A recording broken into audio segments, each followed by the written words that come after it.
The 27th of September to the 18th of October 1975 saw the transmission of Planet of Evil, the second story of Season 13, written by Louis Marks and directed by David Maloney. Part 1 gained the highest viewership of the story with 10.4 million viewers, and Part 3 with the lowest figures of 9.1 million, but it was clear that the audience was now on the rise for the rest of the season. Whilst developing ideas for Season 13, producer Philip Hinchcliffe and script editor Robert Holmes agreed that Doctor Who had spent too much time on Earth in its recent years. To this end, they entered into discussions with designer Roger Murray Leach about creating a truly alien environment within the confines of the Ealing Television Film Studios. For the story, which would make use of the proposed sets, Hinchcliffe suggested taking inspirations from the 1956 sci-fi classic film Forbidden Planet, which he enjoyed as a child. One of the changes Hinchcliffe suggested was that the monster could represent the dark side of a planet as opposed to the dark side of a scientist's mind. Holmes was also interested in an adventure which drew upon Robert Louis Stevenson's seminal 1886 novel The Strange Case of Dr. Jekyll and Mr. Hyde. Robert Holmes approached writer Louis Marks, who had twice contributed to Doctor Who over the course of the previous decade, recently scripting Day of the Daleks 3 years earlier. It was decided that Marks's scripts would be set in a jungle environment, in contrast to the barren world of Forbidden Planet. Louis Marks, who was under contract to the BBC as a script editor, received staff clearance for his scripts on May 19, 1975. In reality, he had been working on them since much earlier in the year. Serial 4H came to be called Planet of Evil, although the slightly lengthier title of The Planet of Evil was also employed on occasion. While scheduled for production after Pyramids of Mars, it was planned to transmit Planet of Evil second in the season to maintain a better balance between stories set on Earth and in space, and between those recorded on location and in studio over the course of Season 13.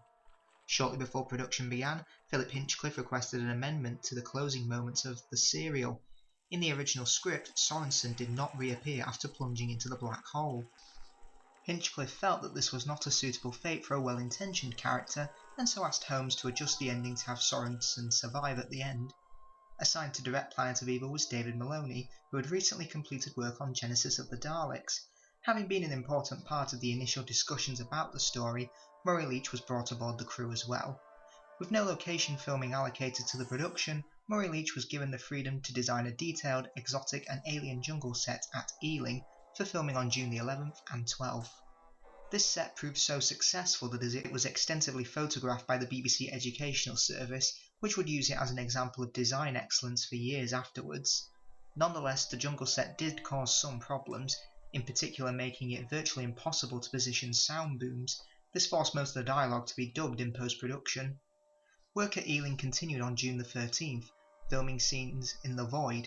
Model shots were also completed there on the 14th, and as usual, studio recording for Planet of Evil took place in fortnightly blocks on Mondays and Tuesdays. The first of these, in BBC Television Studio 6, encompassed June the 30th and July the 1st, for material from episodes 1 and 2 respectively. The second session occurred on July 14th and 15th, this time in TC3. In addition to recording scenes from episode 3 on the 14th, the TARDIS sequences for part 1 were also taped. The second day was devoted entirely to the serial's 4th episode. The TARDIS picks up a distress call, and the Doctor and Sarah Jane arrive on the planet Zeta Minor. There they discover that a Marestran geological expedition has fallen prey to an unseen killer, and only the leader, Professor Sorensen, remains alive. A military mission from Marestra has also arrived to investigate. The culprit is revealed to be a creature from a universe of antimatter, retaliating for the removal by Sorensen of some antimatter samples from around the pit that act as an interface between the two universes. The Marestrans take off in their ship, but it is slowly dragged back towards the planet due to the antimatter on board. Sorensen himself becomes infected by the antimatter and gradually transforms into the Anti-Man, a monster capable of draining the life from others. The Marestran commander, the increasingly unhinged Salamar, attacks Sorensen with a radiation source, but this only causes him to multiply, and soon the ship is overrun by deadly creatures. When it comes to discussing Planet of Evil, it is usually overlooked in Season 13 and the Philip Hinchcliffe era as a whole. This could be down to the fact that it is sandwiched between Terror of the Zygons and Pyramids of Mars, stories that are more highly regarded amongst the fan base. But I think unlike the Android Invasion, this doesn't feel like a story from another era. It feels like Philip Hinchcliffe is now truly making his mark on the series, with more focus on the sci-fi and horror elements. With the Doctor and Sarah now travelling alone, Tom Baker takes a fully commanding presence as the Doctor. With adventures on Earth no longer tying him down, the stakes are raised even higher for the character, as now the fate of the universe will be on his shoulders, but with a sharp wit that makes the Fourth Doctor one of the most iconic incarnations. The quip about Shakespeare being a terrible actor is brilliant. I met him once, you know. Who? Shakespeare. Charming fellow. Dreadful actor. Perhaps that's why he took up writing. But there is no doubt that the Fourth Doctor can't be a dashing action star like his predecessor, as he punches Salamar, fights off Sorensen's antimatter monsters, but eventually saves him from the wrath of the Zeta Minor planet. The Fourth Doctor's character is at perfect balance here, fighting for the best solution but keeping his wits about him. I also love his enthusiasm at the start as the standbys for emergency materialization, but criticises the folly of the crew for tampering with the forces of nature. The Doctor is a reassuring presence for viewers. There may be danger, but the Doctor will solve it. However, it doesn't undermine the threat on screen. The acting and the character of the Doctor are just in perfect balance here. But instead of wearing it like a badge, Tom plays these emotions with a more subtle route of a glimpse from time to time. The Fourth Doctor is compassionate, but seeing him implacable as this is a nice reminder that his concern isn't just for the human expedition, but for life and order in the universe as we know it. The Doctor's line, "I am not without influence," reminds the viewer that he is far more than just a random space adventurer and wants to make the universe a better place. Elizabeth Sladen has admitted that this was her favourite story during her time on the series, as she much preferred working in the studio, and felt that she was at her most comfortable with Tom Baker. Sarah is now completely on her own with the Doctor again, but she feels completely equal to the Fourth Doctor. In comparison with her relationship to the Third Doctor, I saw that as more of a father-daughter relationship. Here though, the Fourth Doctor and Sarah feel like best friends. Sarah also feels very independent as well, making her own way back to the TARDIS on a hostile alien planet, which is the last known planet in the universe. It's interesting how the previous story was so close to home for the viewers, but now, along with Sarah, the viewers are taken further than they've ever gone before. But Sarah takes it in her stride and doesn't feel scared or overwhelmed by it. She's a constant reassuring presence to the viewer that everything is okay, and her scenes of believing the Doctor is dead is well acted by Sladen, though I'm sure this won't pop up again in later stories. The supporting cast are more or less made up of a repertory company from director David Maloney. German actor Friedrich Jaeger plays Professor Sorensen, and had previously appeared as Jano in The Savages in 1966, and will go on to play the creator of K9, Professor Marius, in 1977's The Invisible Enemy. Sorensen is a man who has a thirst for knowledge and what he doesn't understand, but he only begins to fear it when the antimatter begins to consume him. The slow progression into insanity is perfectly portrayed by Jaeger on screen. Like the Doctor, he has the best of intentions when it comes to gathering knowledge, but too much interference causes him to lose his humanity piece by piece. He's a good man deep down, but some of the worst situations have started with the best of intentions. Prentice Hancock plays Controller Salamar. Prentice plays him with a commanding presence, but as a man who won't listen to reason and feels he is constantly undermined by both Sorensen and Wyszynski, though the way he looks in this serial reminds me a lot of actor Malcolm McDowell. Ewan Solon plays Salamar's underling Wyszynski, and I enjoy the conflicting relationship between him and Salamar. By appearance and knowledge, you'd expect him to be in command, but is the one to be taking orders instead. You can tell there is a power struggle going on, and when he shouts at Salamar to give the order, it shows how the command structure is falling apart the longer they remain on Zeta Minor. The shouty commander that won't listen is a cliché that was prominently used in the Patrick Troughton era, but here it's interesting to see a younger actor play the part as opposed to an older gentleman. Graham Weston plays Dahan. Graham had previously appeared in Patrick Troughton's final story, The War Games, as Resistance leader Russell. David Maloney suggested to Graham to add a little more humour to Dahan's character in order to make him seem less like a red shirt. His complaints about moving the antimatter turns him from a faceless muscle to a living, breathing person whose death does mean something in the story. Michael Wisher plays Morelli in his final Doctor Who appearance. Michael was best known for playing Dalek creator Davros in Genesis of the Daleks, and was asked to reprise the role again in 1979 and 1984, but had to decline due to other commitments.